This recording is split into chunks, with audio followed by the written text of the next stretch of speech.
ఏపీలో రాజకీయ పరిణామాలు శరవేగంగా మారుతున్నాయి. ఎన్నికలు దగ్గర పడుతున్న కొద్దీ రాజకీయ పార్టీలు స్పీడ్ పెంచాయి.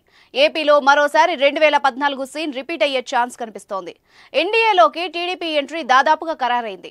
తెలుగుదేశం అధినేత చంద్రబాబు, కేంద్ర హోంమంత్రి అమిత్ షా, బీజేపీ జాతీయ అధ్యక్షుడు జేపీ నడ్డాతో భేటీ అయ్యారు. బుధవారం ఢిల్లీ వెళ్లిన చంద్రబాబు రాత్రి పొద్దుపోయాక షా, నడ్డాలను కలిశారు. రాత్రి 11:25 సమయంలో అమిత్ షా నివాసానికి చంద్రబాబు వెళ్లారు. గజం కేవలం 4,500 రూపాయలతో 165 గజాల భూమి కేవలం 8 లక్షలు మాత్రమే. అక్కడే ముగ్గురు సమావేశమయ్యారు. పొత్తులపై సుదీర్ఘంగా చర్చించినట్టు తెలుస్తోంది. అయితే అమిత్ షాతో భేటీ పూర్తయిన తర్వాత ఇరు పార్టీల నుంచి ఎలాంటి ప్రకటన వెలువడలేదు. చంద్రబాబు భేటీ తర్వాత టీడీపీ, బీజేపీ మధ్య ఒక అవగాహన కుదిరినట్టు టీడీపీ వర్గాలు సంకేతాలిచ్చాయి. ఇరు పార్టీల ప్రయోజనాల రీత్యా కలిసి పనిచేయడంపై టీడీపీ, బీజేపీ మధ్య ఒక అవగాహన కుదిరినట్టు తెలుస్తోంది. సీట్ల సర్దుబాటుపై కూడా చర్చించినట్టు వార్తలొస్తున్నాయి. ఇప్పటికే ఎన్డీఏలో ఉన్న జనసేనతో కలిసి ఎన్నికల బరిలో దిగుతున్న నేపథ్యంలో టీడీపీ కూడా ఎన్డీఏ కూటమిలో చేరే అవకాశం ఉంది.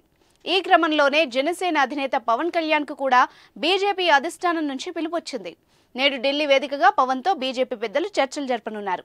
ఎన్డీఏలోకి టీడీపీ సీట్ల సర్దుబాటు అంశాలపై పవన్తో అమిత్ షా చర్చించే అవకాశం ఉంది. టీడీపీ ఆఫర్ చేసిన సీట్ల కంటే బీజేపీ, జనసేన ఎక్కువగా అడిగే అవకాశం ఉన్నట్టు తెలిసింది. ఏపీ బీజేపీ అధ్యక్షురాలు పురంధరేశ్వర్తో చర్చించి మరో 2 రోజుల్లో బీజేపీ పొత్తు ఖరారు చేయనున్నట్టు సమాచారం.